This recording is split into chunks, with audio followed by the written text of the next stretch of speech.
ፓስተሬ አንቺ ሰካራም ቢለኝ ኦ ማይ ጉድነስ እንዲህ ብዬ በገባውበት መሪያ ዞርና ወጥቼ መኪናዬን አስደስቼ ቦክ ብዬ ነው የምሄደው። እቺ ሴት ግን ጌታዬ ከዛ ውስጥ ግን ብለሲንግ ወጥቶላታል። ብለሲንግ አይ ጌታዬ እኔ ልቦ ያዘነብኝ ሴት ምናምን እግዚአብሔር ጸሎትሽን ይስማ ብሎ ሲላል ሄደች፣ ጸነሰች። አይገርምም? ከየትኛው ካላችሁ ምእመኑን በደንብ ከማያውቀው ከዚህ ካህን በወጣ ብለሲንግ አውቶሪቲው ላይ ነው እንግዲህ ሰጥቶት በቃ ሰጥቷል እግዚአብሔር። እርሱ ከሾሞ በስተቀር ማንም አንድ ቀን አይሰነበትም እኮ። የሚሾም የሚሽር እሱ ነው እግዚአብሔር። ጌታ ኢየሱስ ይርዳ በእውነት። ከዛ በኋላ በአመቱ እያሸበሸበች መጣች ሳሙኤልን ይዛ።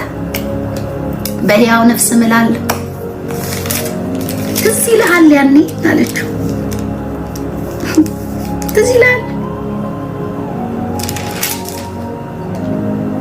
በነፍስ እምላለሁ እዚህ ቦታ ላይ በአጠገብህ ቆማ ወደ እግዚአብሔር ስትጸልይ የነበረች ያቺ ሴት እኔ ነኝ። ሰካራም ብላይ ምናምን ትዝ አለ ምናምን አላለችው።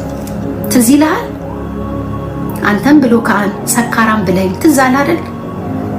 ስጸልይ ቆሜ አላለችም። አሁንም ጌታዬ ነው የምትለው። ጌታዬ ያቺ ሴት እኔ ነኝ። ይህን ልጅ እንዲሰጠኝ ጸለይኩ። በቃ እግዚአብሔርም የለመንኩትን ሰጠኝ። ስለዚህ እኔም ለእግዚአብሔር እሰጠዋለሁ። በህይወት ዘመን ሁሉ ለእግዚአብሔር የተሰጠ ይሆናል። እርሱም በዚያ ለእግዚአብሔር ሰገደች ይላል። ትዝ ይልሃል? ምንድነው ይሄ ሕፃን ልጅ ምናምን ሲላል እንዴ ትዝ አለ እንዴ? የዛሬ 3 ዓመት ምናምን ትዝ አለ።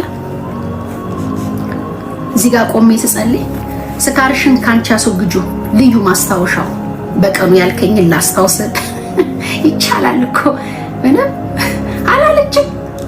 ጌታዬ ሰርቷል፣ ብለሲንግ ሰርቷል። ባትረዳኝም አንተ ላይ ያለው እግዚአብሔር አንተን የሾመበት ሹመት ሰርቷል በላይ ላይ። ይሄው በልጅ ባረከኝ።